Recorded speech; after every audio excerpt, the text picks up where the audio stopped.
Shalom Aleichem, paz seja convosco. Você está no Israel para Jesus, programa dedicado a compartilhar informações e conteúdos sobre o povo judeu.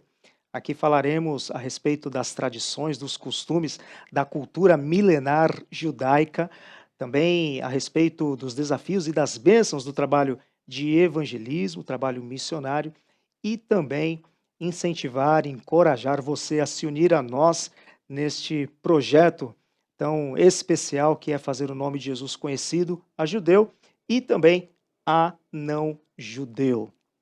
Nós estamos falando nesses últimos programas a respeito de algumas festas judaicas, festas celebradas pelo povo de Israel, em Israel e em qualquer parte do mundo, né? Nós sabemos que hoje nós temos judeus em várias partes aí do mundo onde você possa imaginar, né? Depois do ano 70, né, e depois do ano 135, né, depois de Cristo, quando houve ali a diáspora judaica, né, logo quando da destruição do segundo templo pelo exército romano, o general Tito, e todo o seu exército, e o massacre que houve ali em Jerusalém, os judeus foram dispersos, né, por várias partes do mundo, foram para a região da África, pois seguiram para a Península Ibérica, Portugal, Espanha, América do Norte, foi chegando, chegou aqui no Brasil, e nós temos judeus espalhados aí por várias partes do mundo. Mas, apesar de estarem mesmo fora de Jerusalém, é um povo que mantém a sua cultura, mantém os seus costumes, né, procuram ainda realizar as festas, né, e muitas delas, as que foram prescritas e dadas por Deus ao povo de Israel, registradas no livro de Levítico. Então, quando chega nessas épocas do ano, do calendário judaico, onde há a comemoração dessas festas, os judeus, onde existe uma comunidade judaica, procura seguir, procura fazer dentro aí das suas tradições. E no programa passado falamos sobre Rosh Hashanah, o Ano Novo Judaico, é uma celebração, e vimos que é uma festa que substituiu a festa original bíblica, festa das trombetas, né, Shofarot, e nós trouxemos aqui, né, na verdade não trouxemos porque foi uma entrevista à distância, né, a Regina Last Chetman, a judia crente no Senhor Jesus, que trabalha pelo Instituto de Tzadik, porém está trabalhando a partir dos Estados Unidos. E hoje o programa é com a Regina também. A Regina já está aparecendo aqui para a gente. Hoje nós também vamos falar a respeito de uma festa muito especial e a Regina está falando agora a partir dos Estados Unidos, de Dallas. Regina, seja bem-vinda. Muito obrigado mais uma vez aí por reservar o seu tempinho aí, né, que é meio escasso, né? Sua agenda é cheia aí de estudos e trabalho, né? Mas muito obrigado por dividir comigo aí aqui esse espaço no Israel para Jesus. Seja bem-vinda. Obrigada, pastor. É sempre um prazer para mim estar aqui. Muito bem. Olha, no programa passado nós explicamos o porquê de você estar à distância, né? Você que sempre fez os programas, né, as entrevistas aqui, direto do estúdio da IPP-TV, mas agora está nos Estados Unidos. O que você foi fazer nos Estados Unidos? Como é que tem sido sua vida aí? Eu estou terminando um seminário, né, que eu comecei há um ano atrás, já fiz um ano através da internet e agora estou terminando de forma presencial. E tem sido um tempo muito rico, onde eu tenho tido a oportunidade de conhecer igrejas que fazem esse trabalho missionário com o povo judeu, igrejas que abrem as portas para que o judeu seja simplesmente quem ele é, para poder ouvir a mensagem do evangelho e receber salvação. Você já conseguiu se conectar com alguma igreja aí que tem um trabalho específico com os judeus?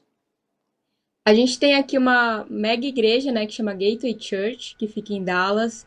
é uma das igrejas que mais faz trabalho com o povo judeu. E eles fazem uma vez por mês, né, toda a primeira sexta-feira do mês, tem o culto judaico, Jewish Service, onde eles trazem preletores judeus messiânicos. E assim, foi uma surpresa muito linda ver o quanto as pessoas são interessadas e o quanto as pessoas querem aprender e ouvir a palavra através de um judeu que crê em Jesus. Eles também fazem o Havdalah, que são estudos judaicos, estudos de salmos, estudos dos originais da Bíblia. Tem muito judeu que vem nesses grupos e também tem muito não judeus e, de novo, é muito lindo ver essa conexão entre os dois lados. Muito bem. Regina, como falamos na introdução do programa, esse episódio de hoje vai falar também a respeito um pouco, né, dos costumes, da cultura judaica, e nós estamos passando aí, né, por um período de festas judaicas, mês de setembro e outubro, pelo menos compreende duas festas. Rosh Hashanah, falamos um pouquinho no programa passado, e hoje vamos falar sobre Yom Kippur. Então, gostaria que você começasse explicando, né, a tradução desse termo, que festa é esta e a sua origem também. O Yom Kippur, ele é o dia mais sagrado para o povo judeu. Né? A gente falou um pouquinho no Rosh Hashanah o quanto foi distorcido a festa do Yom Shofarot, né, a festa das trombetas, por conta dos costumes dos judeus que vieram da Babilônia. Mas ainda assim, o Yom Kippur, ele é levado ao pé da letra como o dia da expiação e o dia em que o judeu ele tem que jejuar, ele tem que estar em um dia de descanso absoluto, como se fosse um Shabat, né, onde ele não trabalha, onde ele não vai cozinhar, onde ele não vai andar de carro, simplesmente porque é um dia oferecido a Deus para que ele possa ter esse momento de reflexão a respeito dos seus atos, de confissão de pecados e de arrependimento. A palavra Yom Kippur vem do termo do dia da expiação. É literalmente, né, o dia que eles vão, antigamente na Bíblia, na Torá, era o dia em que o único dia em que o sumo sacerdote podia entrar no Santo dos Santos para oferecer expiação pelo próprio pecado e pelo pecado do povo. Então, o Yom Kippur é um dia onde o judeu ele acredita que ele vai estar diante da presença de Deus, né, oferecendo um sacrifício para a remissão dos pecados. Esta festa está registrada em Levítico. Exatamente, Levíticos, no capítulo 16, no versículo 29 e 30 e 31, diz assim: Isso lhe será por estatuto perpétuo. No 7º mês, aos 10 dias do mês, vocês se humilharão e não farão nenhum trabalho, nem o natural da terra, nem o estrangeiro que peregrina entre vocês. Porque naquele dia se fará expiação por vocês, para purificá-los, e vocês serão purificados de todos os pecados diante do Senhor. É o sábado de descanso solene para vocês, vocês se humilharão, e é estatuto perpétuo. Então, para o judeu, assim como no Rosh Hashanah e nas outras festas, eles ainda trazem um pouquinho, né, dos costumes originais da Bíblia, o Yom Kippur é o dia onde o rabino ele mais vai falar a respeito do que Deus deu como estatuto perpétuo, que é o dia do arrependimento. E esse significado, então, desta festa, ela permanece até os dias de hoje. É um período também que o judeu busca o perdão de Deus, é isto? Exatamente. O costume que eles fazem hoje, porque eu acho que a pergunta, né, que a gente deve fazer para um judeu, a pergunta que não quer calar, é que se nós temos o perdão dos nossos pecados através do sacrifício, a Bíblia diz que sem derramamento de sangue não há remissão de pecados. O sacrifício era feito no templo e hoje a gente não tem mais templo. Onde que está o nosso perdão de pecados? A gente fica sem perdão nesse tempo porque os judeus ortodoxos estão querendo reconstruir o templo. Eles acreditam que assim eles vão retomar o sacrifício de pecados para poder receber o suposto Messias que eles ainda não conseguem enxergar. E nos dias de hoje, o que o judeu faz? Eles fazem uma capará, eles pegam um frango, eles confessam os pecados em cima desse frango, eles cortam a jugular dele, e esse sangue vai representar a expiação dos pecados. Esta é uma tentativa, então, de se fazer algum tipo de expiação, como era no período bíblico, para se ter perdão. Mas, Exatamente. como você falou, os sacrifícios eram para serem aceitos, tinha que ser no templo. E Exatamente. não era um frango, né? Para esse período do A ano. Bíblia, Deus nunca pediu, né, que se fizesse um sacrifício com frango, ele nunca disse que esse era o animal propício para isso. E a Bíblia também diz que animal oferecido, o sacrifício oferecido fora do templo seria sacrifício oferecido a demônios, né? Se a gente for pensar biblicamente, claro, a gente precisa lembrar que quando o judeu ele faz isso, ele não faz com o intuito de oferecer a outros deuses, ele não faz com o intuito de oferecer a demônios, ele está debaixo de uma cegueira espiritual. Então, para ele, ele faz como uma representação para Deus. Ele acredita que ele está fazendo como uma representação para Deus, mas ele precisa conhecer a verdade através do que a Bíblia diz, do que isso representa e onde está o verdadeiro perdão dos pecados, qual é o verdadeiro sacrifício, aquele sangue que já nos dá a cobertura total do perdão dos nossos pecados que está em Jesus. Ok.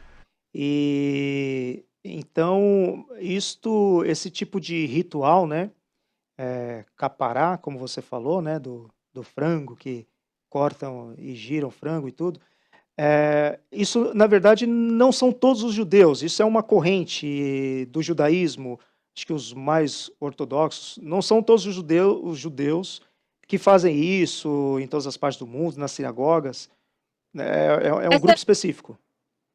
essa tradição vem mais dos judeus ortodoxos. Como a gente sempre fala aqui, né, existem várias linhas de judaísmo, várias denominações. Você tem o judeu ortodoxo, o judeu mais conservador e o judeu secular. O Yom Kippur, por ser o dia mais sagrado para os judeus, você vai ter até aquele judeu que nem acredita em Deus, que acha que fala assim, olha, eu não sei se Deus realmente existe ou não, mas por desencargo de consciência ele vai jejuar no Yom Kippur. Talvez ele não vai nem pensar em pecado, ele não vai nem entender o que é pecado, mas ele vai estar lá jejuando em Yom Kippur. E essa tradição, né, de se pegar o frango e usar ele como suposta expiação, vem sim de uma linha mais ortodoxa, é costume de se fazer ao redor do mundo, através dessa linha ortodoxa, mais dos judeus que têm o costume de ir na sinagoga, que têm o costume de rezar, muitas vezes eles fazem mais por um todo, não é cada família que faz individualmente. Ok. E como que é a celebração em si mesmo, eh, de Yom Kippur? Os judeus vão até a sinagoga, tem um ritual, uma liturgia específica, os serviços religiosos específicos para esta época, celebram em casa, como que é a dinâmica, né, dessa celebração? Se posso dizer assim, uma celebração, porque é uma festa, mas não. Gostaria até que você explicasse, né? Não é uma festa no sentido que nós entendemos, né, de alegria, de celebração. Como é que os judeus celebram hoje, comemoram hoje, ou relembram, né? A primeira coisa que a gente pensa quando a gente pensa em Yom Kippur é jejum, né? O judeu ele tem o costume de jejuar 24 horas, sem comer nada, sem beber água alguma. Ele também não se banha nesse dia, não se usa perfume, ele não se maqueia, não faz nada desse tipo. Ele faz o Yom Kippur como se fosse um dia de Shabat, um dia de descanso, né? Que o judeu ortodoxo, ele tem o costume de, nesse dia, ele não pode andar de carro, ele não pode acender e apagar as luzes, tem algumas regras, leis de Shabat em relação a isso, e ele costuma agir nesse dia de Yom Kippur da mesma forma. Eles também não podem usar sapatos de couro. Quando a gente vê um judeu ortodoxo na rua, né, aquele judeu que a gente chama de capa preta, que ele vai estar sempre usando preto e branco, é exatamente pela representação do luto pela destruição do templo. Então, o judeu ele tem o costume de ir à sinagoga, ele reza o dia inteiro, né? A gente tem o Kol Nidre, que é um chamado ao judeu para entrar nesse lugar de contrição, de arrependimento e de entendimento da necessidade de um Messias. E aí, qual é o problema disso, né? Quando a gente pensa em tudo isso, o judeu ele tá sim de coração quebrantado, ele tá sim buscando arrependimento, mas ele ainda não tem o entendimento de Jesus, do sacrifício da cruz. Por quê? Quando ele pensa em Messias, é um dos dias assim mais importantes para se orar pelo povo judeu, para que ele possa ter um encontro com Jesus. Porque quando ele pensa em Messias e clama ao Messias para resolver tudo isso que está acontecendo no mundo, ele tem uma imagem ainda de um Messias muito político, né? Porque o argumento dos rabinos é, ué, se Jesus veio, se o Messias já veio, teria que ter paz, a gente ainda não tem paz, então o Messias não veio, ele ainda vai vir. Ele não entende a verdadeira paz através de Jesus. Então, eu acho que essa é a mensagem que tem que ser pregada ao povo judeu. O que eles estão esperando é a redenção. E a redenção vem através da cruz. Quando Jesus veio, ele não veio resolver um problema político. Ele veio resolver o problema do pecado, que começou lá no Éden. E essa é a mensagem que tem que ser passada para eles. Muito bem pontuado essa sua fala agora, né? E em relação a isso, até dando sequência a esse ponto que você já traz aí a relação de Jesus como o sacrifício perfeito, como aquele que fez expiação pelos nossos pecados, ah, como é o não-judeu e Yom Kippur, essa relação? Porque diferente talvez de alguma outra festa dada especificamente ao povo de Israel, o perdão dos pecados, o dia do perdão, o dia da expiação, ela acabou também beneficiando, né, a todos aqueles que creem, né? Como que é essa relação também do não-judeu com esta festa de Yom Kippur, vamos dizer assim, se podemos falar assim, né? Todas as festas bíblicas, elas nunca foram para os judeus, né? Elas são de Deus e elas voltam para Deus com o apontamento de quem é o Messias. Então, quando a gente pensa em Yom Kippur, a gente tem, como a gente falou, né, o toque das trombetas no dia de Yom Shofarot, que é o chamado para o arrependimento, e o Yom Kippur significa o dia do perdão, mas também ele é o dia do juízo, né? Então, o que vai me livrar desse juízo de Deus? O sangue de Jesus, né? Em Yom Kippur, antigamente, era o único dia que o sumo sacerdote poderia entrar no Santo dos Santos. E ele entrava, quando o sumo sacerdote ele entrava no Santo dos Santos, ele precisava de uma cordinha especial, porque se ele não fosse aceito diante de Deus, ele precisava ser puxado por alguém. O corpo dele, ele seria morto na hora, e o corpo dele seria puxado por alguém. Esse era o nível de temor que o homem tinha diante de Deus. E hoje, como que a gente faz com os nossos pecados diante de Deus? Hoje, Jesus ele veio e morreu por todos nós, judeus e não judeus. E a gente tem acesso a Deus através desse sacrifício. A gente pode muito bem hoje se ajoelhar no nosso quarto, rever a nossa vida, pedir para que Deus nos batize com arrependimento, ter uma transformação, uma purificação com o Espírito Santo, assim como Levítico disse, né, que nesse dia de Yom Kippur, Deus traria purificação sobre o povo. Ele também tem essa purificação para os dias de hoje para a gente, e entender que a cobertura dos nossos pecados, né? Os judeus eles acreditavam na cobertura do sangue através de um animal, através de um sacrifício de um animal. Essa cobertura hoje é oferecida por Jesus de uma vez por todas, assim como diz o autor de Hebreus. Muito bem. E interessante você falar agora, o autor de Hebreus, o livro de Hebreus fala justamente sobre isso, né? Cristo como sendo superior, né, aos anjos, superior à lei, superior aos sacrifícios, né? E o texto até diz, né, o autor de Hebreus, né, movido pelo Espírito Santo de Deus, fala, né, que o sacrifício de Cristo é perfeito, feito de uma vez por todas, uma única vez, diferente dos judeus que ano após ano, né, faz ali, passa por aquele período ali de sacrifício, porque ainda não enxergam que Jesus é o verdadeiro Kippur, né? O verdadeiro Kippur. E é Ah, interessante, sim, pode falar, Regina. desculpa, é interessante, pastor, que também quando o sumo sacerdote ele oferecia, ele oferecia o novilho e ele oferecia também dois bodes, né? A palavra diz, né? Tinha o bode expiatório e o bode emissário. O bode expiatório é aquele que eles jogavam as sortes, né, para ver qual que seria, representando aquele que seria levado para o deserto e aquele que seria morto pela remissão dos pecados. E quando eles mandavam o bode emissário, que representava, né, Deus levando os pecados do povo, né, ao mar, jogando ao mar dos esquecimentos, né, levando ele realmente para o deserto, eles tinham a tradição, eles colocavam uma fitinha com uma cor vermelha, né, cor escarlate.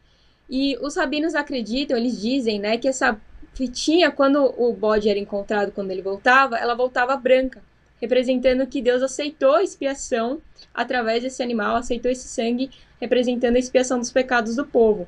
E o próprio Talmud diz que os rabinos eles ficaram sem resposta porque 33 anos após Cristo, essa fitinha nunca mais voltou branca. Por quê? Né? Porque hoje a gente já tem a resposta em Jesus, a gente não precisa mais de sacrifício de bodes e carneiros, a gente já tem a remissão de uma vez por todas em Jesus. Olha, é bem curioso isso, né? E isso está registrado como você mesmo disse, no Talmud, né? Para quem não conhece, o Talmud é um livro, né, um compilado, são vários volumes, escrito ao longo dos anos, né? De forma oral, desde o período bíblico até que em determinado momento ele foi escrito mesmo, registrado, né? Que os judeus chamam de como se fosse a segunda Torá, né? A Torá oral que depois foi registrada, né? Mas nós não temos indícios nenhum nas escrituras, né? Na palavra de Deus, de que o Deus teria dado uma segunda Torá, mas isso faz parte da tradição e da crença do judaísmo. E neste livro, né, Regina, então é que cita, num livro extremamente judaico, né, de autoridade judaica, né, é contado isso de uma maneira muito curiosa, né, muito curiosa. E você ia falar mais alguma coisa agora sobre isso? Porque assim, Jesus ele diz, né, conhecereis a verdade vos libertará. Se a verdade liberta, então existem mentiras que a gente tem acreditado. E o judeu, ele é ensinado, né, como você mesmo disse, que quando Moisés ele recebeu a lei no Monte Sinai, ele recebeu uma lei escrita e uma lei oral. E que essa suposta lei oral foi passada de geração em geração e foi compilada por rabinos, gerando assim o Talmud, também o Midrash e outros livros que são tradições de homens. Então, a grande questão do judeu não é a falta de temor a Deus, não é a falta de querer se chegar perto de Deus, é a falta do conhecimento da verdade. Porque eles ficam estudando o Talmud, eles não estudam a palavra. Então, como nós cristãos vamos conseguir pregar a palavra a um judeu? Conhecendo a palavra e reconhecendo também aonde estão as mentiras que eles têm acreditado. Se você for pensar, o próprio Maimônides ele diz que em Isaías 53 está sim se falando a respeito do Messias. Ele acreditava que não era Jesus, mas ele acreditava que era o Messias. E hoje os rabinos dizem que Isaías 53 na verdade não estava falando do Messias, estava falando sobre Israel. Cada vez que se refere ao servo sofredor, ele estava falando sobre Israel. Então, como que a gente vai conseguir evangelizar um judeu? Conhecendo as mentiras que eles acreditam, conhecendo onde estão essas mentiras e trazendo a verdade através da Bíblia. Eu acredito que nesse dia de Yom Kippur, eu penso muito em Ezequiel 37, né? Quando a gente pensa que existiam as duas etapas, né, onde Deus fala para o profeta profetizar primeiro os ossos, que começam a fazer barulho, começam a chacoalhar, e aí você vê os ossos, as cartilagens, todo o movimento, mas ainda assim eles continuavam mortos porque faltava o espírito. Então, qual é o nosso papel como cristão? Intercessão. Assim como o profeta Ezequiel, é o melhor momento para a gente interceder Deus só para o Espírito Santo sobre eles, para que eles conheçam a verdade da palavra, para que eles reconheçam o Senhor Jesus, para que eles sejam visitados pelo teu Espírito Santo. Muito bem, você falou justamente algo, né, sobre a questão da falta de conhecimento, e me veio à memória justamente o texto bíblico, né, no Antigo Testamento, quando o Senhor está falando ali, no primeiro momento, né, diretamente ao povo de Israel, né, o meu povo padece, o meu povo sofre por falta de conhecimento, né, e por mais que os judeus hoje sejam um povo muito versado em conhecimento, um povo que estuda bastante, né, falta o conhecimento a respeito da própria palavra de Deus, né, um conhecimento, né, do próprio Messias, do Senhor Jesus, e como igreja, né, composta de judeus e não judeus, crentes no Senhor Jesus, né, que foram salvos pela graça de Deus, é bom a gente sempre frisar isso, salvos pela graça mediante a fé, conforme o texto de Efésios capítulo 2, nós como igreja, esse corpo do Senhor Jesus, levar esse conhecimento e semear a palavra, o evangelho aos judeus. Nosso tempo está acabando, Regina. Eu queria só frisar algo aqui importante e também já deixar aí para você primeiro fazer uma pergunta e depois deixar para que você fale aí uma palavra final a algum judeu que de alguma forma poderá ser alcançado por meio deste programa aqui que nós estamos realizando. Esse momento de Yom Kippur, né, talvez seja um melhor momento onde o judeu estaria mais aí propício, com o coração mais contrito e quebrantado, talvez seria um momento mais específico aí para testemunharmos de Jesus aos judeus. É claro que na palavra de Deus, né, o Senhor fala, né, prega e insta a tempo e fora de tempo, né, a qualquer momento. Mas agora seria um momento propício para os judeus ouvir a respeito do Evangelho. Eu acredito que é um tempo onde a gente fala muito sobre o Kairos de Deus, né? E onde a gente encontra uma união de propósitos. Quando a gente vê o judeu lá rezando no Kotel, né, que é o Muro das Lamentações, eles acreditam ser o lugar mais sagrado para o povo judeu. O que eles estão fazendo? Eles estão pedindo redenção. Eles estão clamando pelo Messias. Eles querem saber quem é o Messias. Eles precisam dessa resposta. E esse tempo de Yom Kippur, esse tempo de jejum, é o tempo que eles mais estão buscando por essa resposta. Então, enquanto os judeus estão buscando por essa resposta, nós, como igreja, novamente, podemos entrar nesse lugar de intercessão e falar: Deus, revela o Senhor Jesus através do teu Espírito Santo para eles. Eu realmente acredito nessa conexão espiritual de propósitos, em eles clamando pelo Messias e nós orando para que eles sejam visitados pelo Espírito Santo de Deus. Então agora nessa última palavra aí, de judia para judeus, qual que seria a sua mensagem de Yom Kippur que você poderia deixar? Jesus, ele diz assim na Bíblia que ninguém tira a vida dele, que ele deu voluntariamente. Quando eu conheci a Bíblia, eu comecei a entender as mentiras que eu tinha acreditado. Não foi ninguém que me falou. Eu comecei a perguntar para Deus e eu falei: Deus, me mostra a verdade. Eu acredito, Jesus, ele também falou assim: se você vai orar, entra no teu quarto, fecha a tua porta e ora em secreto, que o teu pai que te vê em secreto vai te recompensar. O que a gente precisa é entrar no nosso lugar secreto, se ajoelhar diante de Deus e falar: Deus, eu quero conhecer a verdade. E sem medo, comece a abrir a palavra, comece a ler a Bíblia. Você pode começar lendo, existem sites onde você encontra a Torá original e você pode ler essa Torá original, porque tudo é igual. Quando eu ganhei a minha primeira Bíblia, eu entrava em sites onde tinha a Torá original e eu ficava comparando versículo por versículo, porque eu cresci acreditando que a Bíblia dos cristãos tinha sido alterada para provar que Jesus é o Messias. Mas quando eu li pela própria Torá, eu vi que Jesus, ele é judeu, ele veio como judeu e ele vai voltar como judeu. Muito bem, Regina. Sabe as palavras, foi muito bom estar com você em mais um programa e trazer aí tantas informações ricas, né, culturais a respeito do povo judeu e bíblicas também, que nos ajuda a elucidar um pouquinho mais, né, sobre estas questões e nos ajuda também a saber lidar melhor quando nós estivermos dialogando com um judeu e termos estas ferramentas aí, né, bíblicas e culturais para termos uma melhor comunicação e sermos mais assertivos no anúncio do Evangelho de Jesus aos judeus. Nosso tempo aqui já está encerrando. Regina, obrigado mais uma vez por estar conosco. Deus te abençoe e bons trabalhos aí nos Estados Unidos. Amém. Deus abençoe. E quero também agradecer você que esteve conosco durante todo este programa e está chegando aqui ao final juntamente conosco.